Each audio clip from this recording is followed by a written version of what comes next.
शुभदेवजी म्हणतात की राजा तुम्हाला जो हवा तो प्रश्न विचार, त्या प्रश्नाचं उत्तर मी तुम्हाला भागवताच्या माध्यमातून देणार. आणि पहिला प्रश्न करतो, देवा ही सृष्टी कस काय निर्माण झाली ते मला सांगा. ही सृष्टी निर्माण कस काय होते ते मला सांगा. हा निर्माण करता कोण आहे ते सांगा. आणि निर्माण करणाऱ्याने कस काय निर्मिती केली ती पण सांगा. आणि त्यावेळेला शुभदेवजी महाराज सांगताय, राजा 5 तत्व आहे. 5 तत्व म्हणजे कोणते कोणते? भगवान. भ म्हणजे भूमी, ग म्हणजे गगन, व म्हणजे वायू, आ म्हणजे आकाश, न म्हणजे नीर. भगवान भूमी, गगन, वायू, आकाश, न म्हणजे नीर. आता सांगा तुमच्यापैकी कोणी भगवंतांना बघितलं नाही? सगळ्यांनी बघितलं ना? हा, हे भगवान म्हणजे हे 5 तत्व आहे. भूमी, गगन, वायू, आकाश, नीर. आणि या 5 तत्वांना स्वतः भगवान चतुर्भुज रूपामध्ये प्रगट होतात. आणि जेव्हा प्रगट होतात, तुमच्या कोणाच्या मनात प्रश्न असेल की देव कसं काय प्रगट होऊ शकतो? या 5 तत्वांना आपोआप प्रगट होणं शक्य आहे का? नाही वाटत ना? मी तुम्हाला दाखवू छोटस उदाहरण. तुमच्या घरी एक बगोणं घ्या, त्या बगोण्यामध्ये पाणी भरून द्या. आणि ते बगोण्यात पाणी भरलं की ते पाणी 15, 20, 25 दिवस तसंच पडू द्या. त्या पाण्यामध्ये 5 तत्व एकत्र येणार ना. आणि ज्या वेळेला हे 5 तत्व त्या पाण्यामध्ये एकत्र येतात आणि त्या वेळेला त्या पाण्यामध्ये कोणी जन्म न देता एक जीवाचा जन्म होतो, त्याला आपण जंतू म्हणतो. मग आता सांगा, जंतूची कोणी मम्मी पप्पा आहे का? जंतूंना नाही मम्मी नाही पप्पा, पण तरी जन्म झाला की नाही? कस काय? या 5 तत्वांना जसा तो जीव जन्म घेतो त्याला जंतू म्हणतो, तसा तो शिव आहे. भगवान चतुर्भुज रूपामध्ये प्रगट होत आहे. आणि भगवंताच्या नाभीतनं एक कमळ निघतं. या कमळातनं चाराही न शिकवता जाणारे ब्रह्मदेव प्रगट होतात. पण हे ब्रह्मदेव समोर बघतात, त्यांना पाणी पाणी पाणी दिसतं. वरती बघतात आकाश दिसतं. आणि त्यावेळेला सगळीकडे अंधार होतं. सगळीकडे अंधार बघताय. अरे अरे मी कोण आहे? कस्यागतो वेदिकानां यदो कस्याम कारणं. माझं नाव काय आणि माझं काम काय? कस्यागतो वेदिकानां यदो कस्याम कारणं. शोध घ्यावा. मग शोध कस काय घ्यावा? तुझे या कमळाच्या देठाचा आत प्रवेश करताय. ब्रह्मदेव कमळाच्या देठाच्या आत प्रवेश करतात. पूर्ण थेट बेंबीपर्यंत पोहोचतात, पण काही सापडतच नाही. गुणावरती येतात, पण घामेघूम होतात. आणि घामेघूम होतात, पण त्यांच्या घामाचा एक टिपका या पाण्यात पडतो. आणि जसं पाण्यात टिपका पडण्याचा आवाज आला, टप टप, ब्रह्मदेवाला ज्ञान मिळतं की तुम्ही तपस्या करा. आणि तपस्या करायची सुरुवात करताय ब्रह्मदेव. ब्रह्मदेव जसं तपस्या करतात, तर तपस्याचा परिणाम अगोदर जे शोधून सापडत नाही ते चतुर्भुज रूपामध्ये भगवान स्वतः ब्रह्मदेवाला दर्शन देत आहे. जसं दर्शन होतं तर ब्रह्मदेव आपल्या मुखातनं भगवंताची स्तुती गात आहे. ज्या देवाचे दर्शन करतात तो देव कसा होता? शांताकारं भुजगशयनं पद्मनाभं सुरेशं विश्वाधारं गगनसदृशं मेघवर्णं शुभांगं लक्ष्मीकान्तं कमलनयनं योगिर्ध्यानगम्यं वन्दे विष्णु भवभयहरणं सर्वलोकैकनाथं. शांत स्वरूप भगवान चतुर्भुज शेषयावर विराजमान दिसतात. आणि ब्रह्माने त्यांना हात जोडले, विचारलं, देवा माझं नाव काय, माझं काम काय? आणि ब्रह्माला विष्णू म्हणाला की ब्रह्मा, आता आपल्याला सृष्टी निर्माण करायची आहे. आणि या सृष्टीसाठी तुम्ही जीवांची निर्मिती करा, त्यांचं मी पालन करणार. तुम्ही जीवांची निर्मिती करणार, मी त्यांचं पालन करणार आणि रुद्र त्यांचा संहार करणार. आणि जसे हे शब्द कळले तर ब्रह्माला जरा अहंकार आला. अच्छा, निर्माण कोण करणार? मी करणार. पण निर्माण करणारा मोठा असणार. सगळ्यांनी सांगायचं की ब्रह्मा सगळ्यात मोठा आहे असं. भगवान विष्णू म्हणे या भानगडीत कशाला पडतात, कोण मोठा आणि कोण छोटा, बरोबर ना? ब्रह्मा म्हणे नाही नाही, मान्य करा की मी निर्माण करता असणार तर मीच मोठा असणार, मी श्रेष्ठ असणार. ब्रह्मदेवता भांडण करताय का बर? तर मी मोठा आहे, मी मोठा आहे, मी मोठा आहे. आणि मोठं होण्यासाठी आज भांडणाला सुरुवात होती आहे. आणि त्यावेळेला ब्रह्मा आणि विष्णू मध्ये इतकं घनघोर भांडण होतं की दोघं जण एकमेकांवरती अस्त्र शस्त्र प्रहार करणार आणि अस्त्र शस्त्र प्रहार करणार. आणि शिवजींना वाटतं अरे मोठं होण्यासाठी हे एकमेकांमध्ये भांडण का करताय? आणि एक त्यावेळेला यांच्या अहंकाराचा नाश मी करणार. आणि यांच्या अहंकाराचा नाश करण्यासाठी भगवान या दोघांच्या मध्ये अग्नी स्तंभ रूपामध्ये प्रगट होऊन जातात. तिथं दिव्य अग्निस्तंभ प्रगट झाला. दोघंचा दोघं ते बघतच राहतात की अरे अरे हा अग्निस्तंभ आहे तरी कोण? ब्रह्मा म्हणे काम करा विष्णुदेवा, आता आपण भांडण बसण्यापेक्षा या अग्निस्तंभाचा आदी किंवा अंत जो अगोदर शोधून इथं येणार तो आपल्या दोघांमध्ये श्रेष्ठ बनणार, मोठा बनणार. ठीक आहे, ठरलं. ब्रह्मा म्हणे मी वरती जातो, तुम्ही खाली जा. ब्रह्मा वरती जातात, खूप उंच खूप उंच खूप उंच पर्यंत जातात. पण ब्रह्माला त्या स्तंभाचा आदी अंत काहीच मिळत नाही. विष्णू बऱ्याचपैकी खाली जातात, खूप खाली, पण विष्णूंना पण आदी अंत काहीच मिळत नाही. शेवटी विष्णू वरती परत येऊन जातात. ब्रह्माने बघितलं वरतून एक केतकीचे पुष्प येत होतं. तिथं ते पुष्प येतं. त्या पुष्पाला विचारलं बाबा अरे या स्तंभाचा काही आदी अंत तू बघितला का? पुष्प म्हणाला की नाही याचा आदी अंत तुम्ही भरपूर वरतून येतोय पण काही सापडला तर नाही. ब्रह्माच्या मनात येतं असं, मग आपण एवढ्या वरती उंच जाण्यापेक्षा इथूनच परत जाऊ आणि खोटं बनवून देऊ, मोठं होऊन जाऊ. बरोबर ना? खोटं उगवण्यासाठी मोठं आणि मोठं व्हायसाठी खोटं. म्हणून ते कहावत पडले मोठा तितका.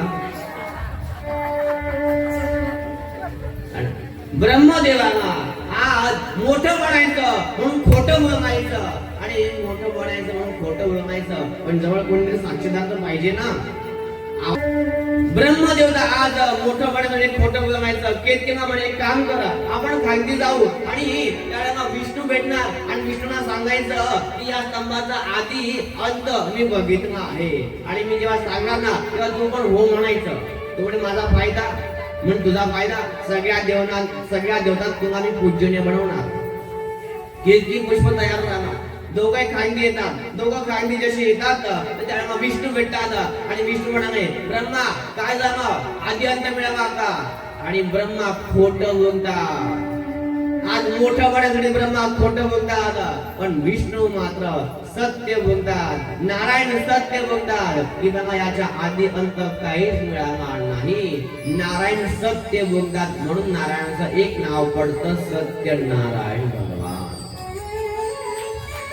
नारायण सत्य बोलतात आणि शिवांना पण सत्यप्रिय आहे. बरोबर ना?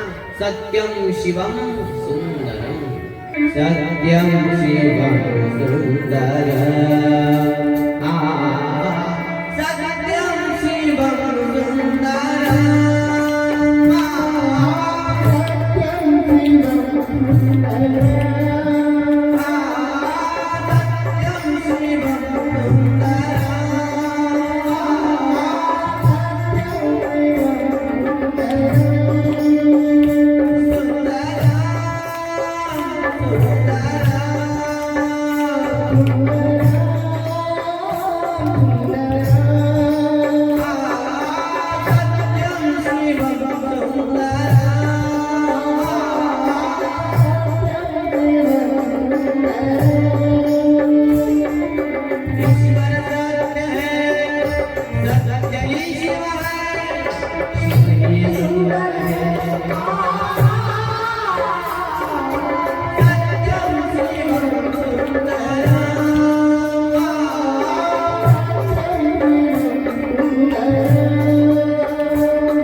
नारायण सत्य बोलतात म्हणून नारायणाचं एक नाव पडतं सत्यनारायण भगवान.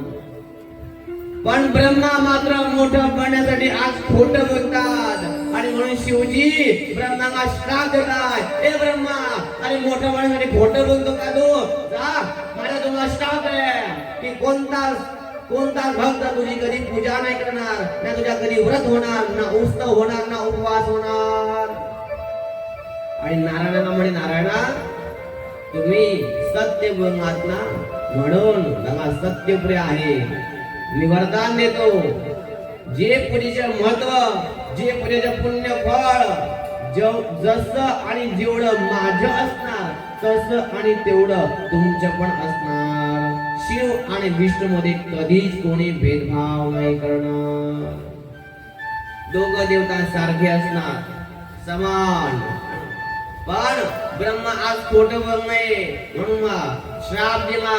कधी तुझा उत्सव नाही होणार, ना उपवास होणार, ना व्रत होणार. म्हणून बघा, रामनवमी होते, कृष्णाष्टमी होते, शिवरात्री होते, पण असं कधी ऐकलंय का तुम्ही? आज ब्रह्माची पूजा आहे, आज ब्रह्माचा उपवास आहे, आज ब्रह्माची यात्रा आहे. ऐकलं कधी? ना ना ना ना ना. कारण मोठं करण्यासाठी जे खोटं बोलतात भगवान त्यांना बाजूला करतात. आज श्राप मिळून गेला, ब्रह्मा रडताय, हात जोडून माफी मागताय, माफ करा माफ करा माफ करा. तर ठीक आहे, भगवान माफ करतात, ठीक आहे. तुझे व्रत उपवास उत्सव तर होणार नाही, पण ज्या वेळेला ब्राह्मण देवता यज्ञ करणार त्या यज्ञाच्या दक्षिण बाजूला तुझं आसन म्हणून तुला स्थान देणार. म्हणून ज्या वेळेला मोठे मोठे यज्ञ होतात त्या यज्ञामध्ये यज्ञ कुंडाच्या दक्षिण बाजूमध्ये मूर्ती नाही, फक्त एक बकोनी ठेवतात, त्याला तांदूळ भरतात आणि त्यात गर्भाची काडी खोसतात आणि यज्ञ रक्षण करतात. ब्रह्मणेन ब्रह्मणं आवायामी स्थापयामी. यज्ञ रक्षण करता म्हणून तुला आसन देणार, पण मूर्ती म्हणून नाही. श्राप मिळाला ब्रह्माला. केतकी रडतोय, हे बा मला माफ करा माफ करा. तर केतकी म्हणे, ठीक आहे माफ करतो, तुम्हा सगळे देव स्वीकार करणार, पण माझ्या पूजेत मी कधीच स्वीकार नाही करणार. आणि विष्णू भगवंत म्हणाला, हे शिवजी माझी इच्छा आहे तुमची आता मी पूजा करावी, मी पूजा करावी. पण कसं काय पूजा करणार? हा अग्निस्तंभ ज्याच्या आधी अंत काहीच दिसत नाही आणि मग याची आता आधी अंत सापडतच नाही, तर पूजा कसं काय मी करणार? आणि त्यावेळेला भगवान शिवजी तो दिव्य स्तंभाला एक छोट्याशा रूपामध्ये प्रगट करतात. त्या अंधारीच्या रात्रामध्ये भगवान शिवजी लिंग आकृतीमध्ये प्रकट होतात, म्हणून त्याला शिवरात्र म्हणतात.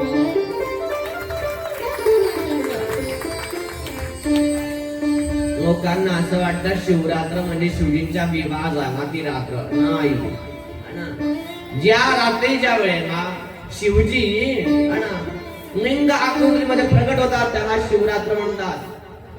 आणि मग भगवान विष्णू त्या शिवजींची पूजा करतात. विष्णू शिवांची कशी पूजा करतात ते सांगितलं आहे.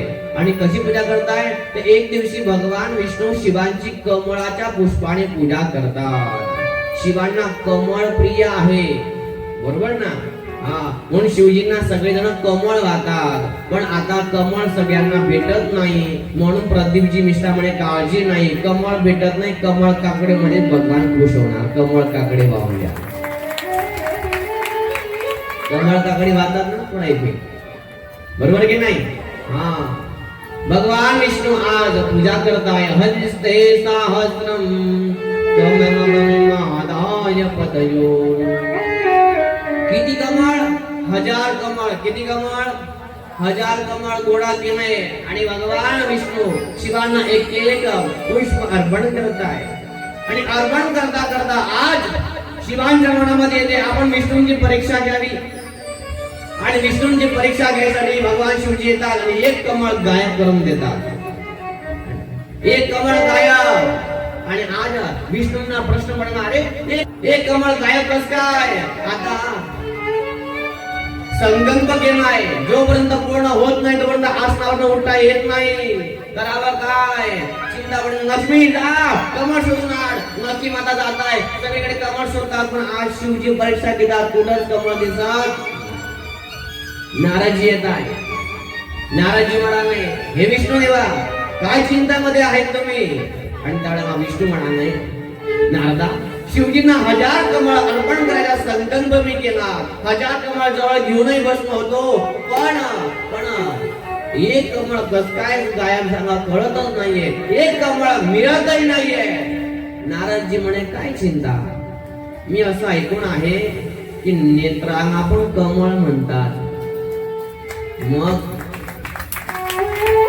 नेत्र अर्पण करायचं. लक्ष्मीला संताप आला, ती म्हणे, ओ माझ्या पतीचा नेत्र का ठरला आता?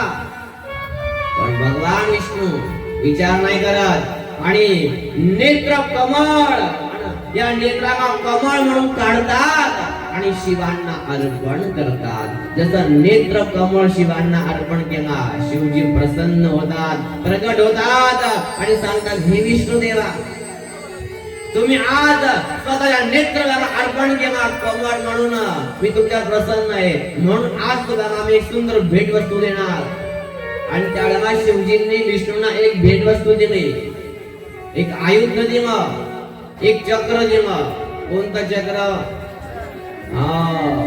सुदर्शन चक्र. हे भगवान विष्णूंना कोणाकडून मिळालं?